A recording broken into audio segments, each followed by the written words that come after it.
I decided to make this very short video to talk about something that bothers me a little bit, and I've been seeing a lot of it lately, but I've been seeing it over the last 4 or 5 years in the stock market pretty much.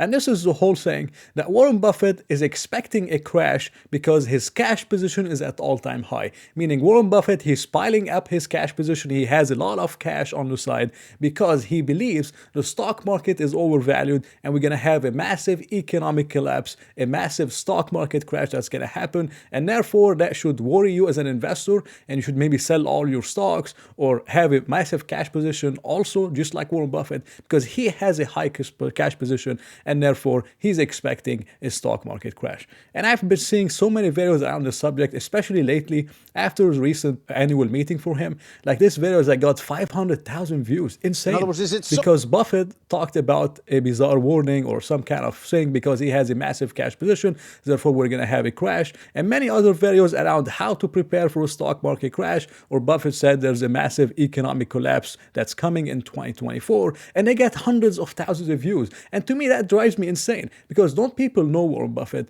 Don't you know that Warren Buffett said that he does not prepare for a stock market crash, that he doesn't try to time the market, that he doesn't do all these things? So the question is, why is he holding a massive cash position?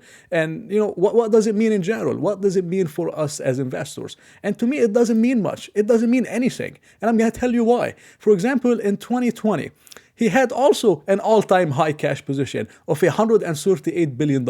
And I can guarantee you could go back to 2020 and you're going to see a lot of videos saying Warren Buffett is expecting a crash. Why? Because we're sitting at a massive cash position of $138 billion. This is the most bearish Warren Buffett has been. Despite the stock market going down 34%, he still believes the stock market is overvalued because he hasn't bought any stock and he's still sitting at a cash position. Therefore, we shouldn't buy any stocks, despite the market going down. But just because Warren Buffett is sitting at a high cash position, that doesn't mean anything. I mean, imagine you not buying stocks in March 2020 because Warren Buffett is sitting at an all-time high cash position, and just because someone on YouTube is speculating that he's expecting the crash, even though he said many times he doesn't time the market and he doesn't expect any crash. So to me, that drives me insane. And every single year we see these videos, we see these things on CNBC speculating that Warren Buffett is expecting a crash because he's sitting at a massive cash position, and people get frightened. They say, oh, look at Berkshire, they're holding a lot of cash, and therefore I'm not buying any stocks because he believes the stock market is overvalued. Well, there's many reasons he's holding cash. One of them, he talked about it, it's because of the insurance business. He holds a lot of cash. As the insurance business grows, he holds on more cash in case something really bad, a massive catastrophe happens. He wants to have a lot of cash to be able to cover the premiums, to cover all the liabilities, and much more if something really catastrophic end up happening. Now, this catastrophic event is not going to warrant a $180 billion cash position. So there's another reason. Maybe the other reason is that he believes the stocks that he can enter are overvalued. It doesn't mean that the stock market is overvalued. Warren Buffett cannot buy $1 billion company. Maybe he can't even buy a $5 billion company. I mean, he could, but it's not going to do much for him. He cannot buy a $10 billion company. He wants to buy in the hundreds of billions or trillions of dollars. So maybe he believes the Magnificent Sevens are overvalued, and therefore for his own portfolio, for his own cash position, and for his own liquidity, he cannot find an opportunity to buy. It doesn't mean the entire market is overvalued. If the 7 or 8 larger stocks are overvalued and they make up, I think, 24% of the S&P, well, you still have like 492 stocks or 493 stocks to invest into, and much more than that. And even small caps are trading at record lows. So it doesn't mean that we shouldn't buy stocks just because Warren Buffett is not buying it. And the second thing that people show is as an indicator of the market cap to GDP. And it's sitting at 199% to GDP. And I think whenever it's above 100%, I think he said, and he said it in 99, whenever it's above 100% or above, like one standard deviation or above, it's got to start getting overvalued. If it goes 2 standard deviation, it gets extremely overvalued. This is what it was in 99, and this is where it is now. So therefore, Buffett is holding a lot of cash. The Buffett indicator is showing us market cap to GDP at 2 standard deviation. Therefore, we're going to have a massive crash, and every single year we should prepare for a crash because Buffett is holding a lot of cash. And if I look at this indicator, I mean, to me, honestly, I don't think this is the best indicator ever for one reason. Because the market has changed forever since 2008. They started doing QE, quantitative easing. And we saw what happened with the balance sheet. The balance sheet expands, stocks go up. We saw what happened in 2020. Balance sheet expanded, we had COVID, market looked past beyond it, market likes cheap money, the stock market went up. Balance sheet contracted, the stock market started going down in 2022 and as interest rates went up also. Same thing happened before from 2010. Balance sheet expanded, stocks went up, balance sheet stayed flat, stocks stayed flat for 3 years from 2015 to I believe late or early 2018. Then the balance sheet contracted, we had two crashes.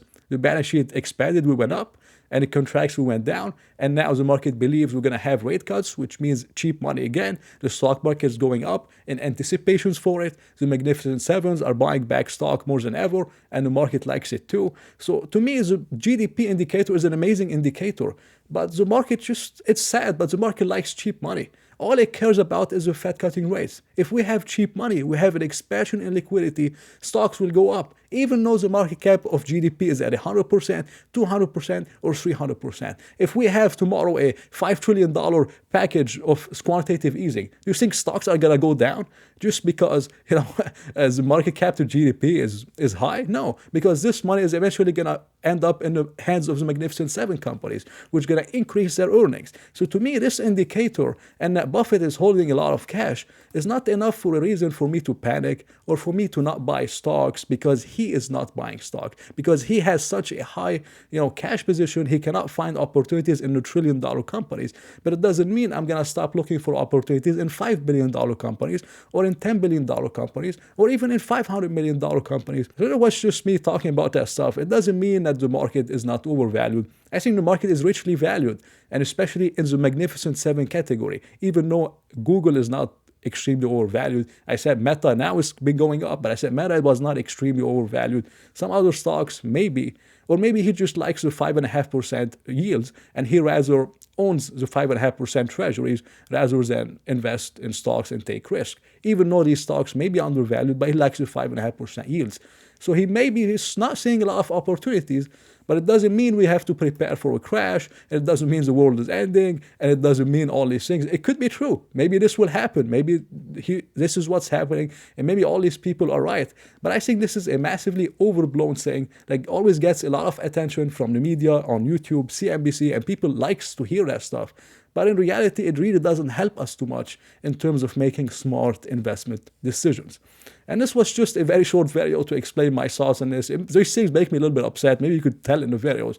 But I just felt I had to talk about it and give you my own perspective of why Warren Buffett doesn't prepare for stock market crashes and why this is not as helpful of information that could benefit us as most people believe. So thank you for watching the video. I hope you enjoyed it. If you did, please press the like button and maybe consider subscribing. So I hope to see you in another video.